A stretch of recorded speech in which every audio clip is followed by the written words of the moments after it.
हमारे देश की तमाम व्यवस्था जो संचालन प्रशासन का है, यानी कि कानून बनाने का है, विधायिका की है, लोकतांत्रिक प्रक्रिया के स्वरूप के अंतर्गत सारा कुछ आता है। India is a democratic country. Democratic country बोलने का मतलब यही हो जाता है कि हमारी जो व्यवस्था है, जो कानून हम अपने लिए बनाएंगे, वो हमारे प्रतिनिधि के द्वारा बनाए जाएंगे, चाहे वो केंद्र सरकार का हो, चाहे वो राज्य सरकार का हो। केंद्र सरकार की अगर बात करेंगे तो वहां पर हमें अपने प्रतिनिधि लोकसभा सांसद या राज्यसभा सांसद के रूप में भेजे जाने होते हैं। और अगर स्टेट गवर्नमेंट की राज्य सरकार की बात करें तो हम अपने जो है विधायक के रूप में अपने प्रतिनिधि को चुनते हैं, जो जाकर कानून बनाते हैं, कानून बनाने में सहयोग करते हैं। वो कार्यपालिका के भी अंग होते हैं, मंत्री के रूप में। अब बात यह है कि हम अपने प्रतिनिधि कैसा चुनना चाहते हैं, कैसा प्रतिनिधि हमारे चाहिए। वैसा प्रतिनिधि चाहिए जो हमारी समस्याओं का समाधान करे। जब हमारे पे शोषण हो तो आगे बढ़कर हमारी रक्षा करने की कोशिश करे, हमारा प्रतिनिधित्व करने की कोशिश करे, हमें मार्गदर्शन देने की कोशिश करे। और हमारा शोषण किससे हो सकता है? पड़ोसी से हो सकता है, क्रिमिनल से हो सकता है, कभी कभी प्रशासन से भी हो सकता है, कभी कभी पुलिस भी अत्याचार करती है, कभी कभी व्यवस्था से भी लड़ने की जरूरत पड़ती है, कानून से भी लड़ने की जरूरत पड़ती है। अब वैसे केस में जो आगे बढ़ता है उसके ऊपर बहुत सारे रिस्क होते हैं, बहुत सारी समस्याएं होती है। अब आप जो प्रतिनिधि के रूप में आगे बढ़ेगा, जो लीड करेगा, जिसे लीडर कहते हैं, अगर पुलिस कहीं पे, समझ लीजिए एक सिंपल उदाहरण के तहत, पुलिस कहीं अत्याचार कर रही है या घूसखोरी कर रही है या अपना काम सही तरीके से नहीं कर रही है या मतलब कि प्रेशर दे रही है, अनायासी होता है ना, ये तो सच्चाई भी है ना। तो वैसे समय में आगे कौन आता है? आम जनता तो कुचली जाती है, बेचारा शोषित हो जाती है, डर जाती है। सभी में इतना ताकत लीडरशिप वाला या नॉलेज नहीं होता सभी में कि हम सामना करें, बहस करें। तो एक लीडर, आपका प्रतिनिधि आगे आता, बोलता है आपने क्यों अरेस्ट किया, आपने क्यों ऐसा किया, आपने क्यों दबाव दिया, बहुत सारी बातों। तो वैसे समय में उस पर बहुत सारे चार्जेस लग सकते हैं। कभी कभी पुलिस बोलता है कि भैया आप कानूनी कार्रवाई के बीच में आ रहे हैं, आप पे एक्शन ले लेंगे, आपको जेल भेज देंगे, डराने धमकाने के लिए।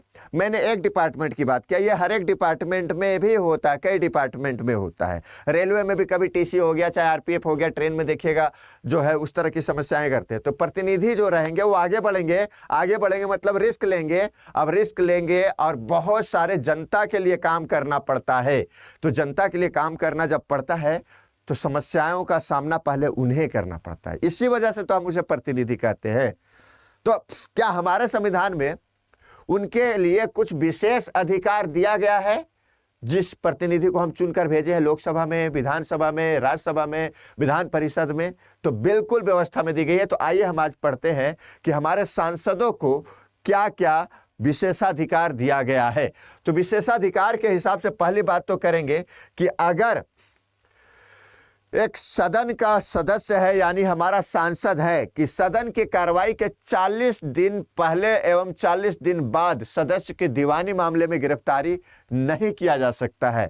दीवानी मामले बोलने का मतलब होता है सिविल केसेस, है ना। सिविल केसेस बोला जा सकता है, a member can not be arrested in civil case for 40 days before and 40 days after of the proceeding of the house. जब सदन चल रहा है, सदन की कार्रवाई, लोकसभा की बैठक, राज्यसभा की बैठक हो रही है, तब 40 दिन पहले से 40 दिन बाद तक गिरफ्तार नहीं किया जा सकता है। एक बात तो ये।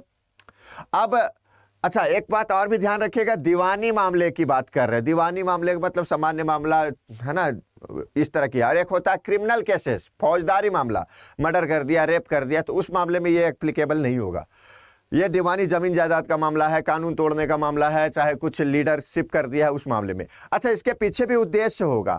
ऐसा भी हो सकता था कि अगर ये कानून नहीं होता और कोई बिल पास होना है लोकसभा में, राज्यसभा में, और कोई सांसद है, तो सरकार के लोग क्या करते कि भाई विपक्ष वाले अवरोध करेंगे, चाहे पक्ष वाला अवरोध करेंगे, कोई बहाना बना के सांसद को उठा के जेल में डलवा देता और वहाँ पे वोटिंग गिर जाती है ना, उसका काउंटिंग नहीं हो पाता वोटिंग। तो ऐसा भी हो सकता है। तो बहुत सोच समझ के सारी व्यवस्था बनाई गई है। एक तो विशेषाधिकार यह है कि 40 दिन पहले से 40 दिन बाद तक उसे गिरफ्तार नहीं किया जा सकता है, पहली बात। एक समस्या यह भी है कि अगर लगातार 60 दिन तक बिना सूचना के अनुपस्थित रहे तो उसकी सदस्यता समाप्त भी किया जा सकता है। यह विशेषाधिकार नहीं है, विशेष प्रबंधन है एक तरह से, कि भैया आपको प्रतिनिधि बने हैं, आप चुनकर भेजे गए हैं लोगों के द्वारा, तो आपको आना जरूरी है। यहाँ पे लगातार 60 दिन तक अगर नहीं गए, मतलब समझ लीजिए कोई व्यक्ति, कोई सांसद लगातार 2 सेशन में नहीं गया, जैसे बजट सेशन और मानसून सेशन दोनों में नहीं गया, तो 60 दिन से तो ज़्यादा हो जाएगा। 60 दिन का मामला होता है, मतलब होता है कि 2 महीने, कम से कम 2 महीने, तो उसे जाना जरूरी है। हम दोनों सदन में, दोनों मतलब कि सेशन में जाना जरूरी है। या 3 सेशन जो दिन हमारे पूरे साल भर में होते हैं, बजट सेशन, मानसून सेशन और शीतकालीन सत्र यानी कि विंटर सेशन, तो उसे उपस्थिति अनिवार्य है, नहीं तो सदस्यता समाप्त की जा सकती है। ये सारी बात है। दूसरी बात कि सदन के सत्र जो होते हैं, सेशन के दौरान उसे बोलने का मौका दिया जाएगा, अपनी बातों को रखने का मौका दिया जाएगा। तीसरी बात, सदन में अगर कुछ भी उनसे गड़बड़ हो जाती है, कुछ इलीगल का मतलब क्या होता है कि उस पर जो भी वाक्यात बोले जाते हैं उस पर कोई कानूनी कार्रवाई नहीं होगा, उस पर कोई केस नहीं होगा, न्यायालय नहीं देखेगी। कई बार ऐसा होता है ना, सदन में गाली गलौज भी हो गया, लड़ाई झगड़ा भी हो गया, मारपीट भी हो गया, तो इसके चलते उसको अरेस्ट नहीं किया जाएगा। वो विशेषाधिकार है कि वो अंदर का मामला है, उस संसदीय मामले के अंतर्गत वो देखा जाएगा। फिर बात किया जाता है सदन के सत्र की किन्हीं भी 2 सदन के बीच 6 माह से अधिक का समय नहीं होगा। 6 माह के से ज़्यादा का गैप ऐसा भी नहीं हो सकता है। साल भर में 12 महीने होते हैं और 3 सेशन होना जरूरी है। 3 सेशन का मतलब बजट सेशन, मानसून सेशन और विंटर सेशन, तो 4-4 महीने का मैक्सिमम जो है ना ड्यूरेशन पे भी कर सकते हैं। लेकिन बजट सेशन हमारा फरवरी में चालू होता है, फरवरी से लेकर मार्च तक जो है खिंचा जाता है, ठीक है। उसके बाद मानसून सेशन, फिर शीतकालीन, तो 6 महीने का गैप ऐसे भी नहीं होता है ना। और अगर नहीं हो पाया सेशन, तब उस कंडीशन की बात की जा रही है। बजट सेशन फरवरी से मई तक चलता है, विंटर सेशन नवंबर से दिसंबर तक चलता है, और मानसून सेशन जो है आपका जुलाई से अगस्त, मानसून आने के समय में होता है। तो ये सभी सदन में हमारे सांसद उपस्थित हो पाए, इसके लिए बोला गया है कि आपको 60 दिन से ज़्यादा अनुपस्थित नहीं हो सकते, ठीक है। 60 दिन लगातार अनुपस्थिति हो गए तो फिर गए, है ना, सदस्यता समाप्त हो जाएगी। तो ये विशेषाधिकार क्या क्या बात किया कि एक तो कार्रवाई नहीं हो सकती, दीवानी केस में गिरफ्तारी नहीं हो सकती 40 दिन पहले से 40 दिन बाद तक। दूसरी बात, संसद में किए गए वक्तव्य या कृत्य के लिए उसे कानूनी कार्रवाई नहीं की जा सकती है, ठीक है। और तीसरा जो है उसके बारे में और भी बातें की गई है कि उनके पास बोलने का, अपने प्रतिनिधित्व रखने, अपनी बातों को रखने का विशेषाधिकार होता है। अपनी बातों को वो रख सकता है, अपने दल की बातों को रख सकता है, जिस जगह से चुनकर आए हैं उसकी बातों को रख सकता है, अपनी भाषा में अपनी बातों को प्रेजेंट करने की अधिकार है, शपथ लेने का अधिकार। तो ये है हमारे सांसदों का विशेषाधिकार।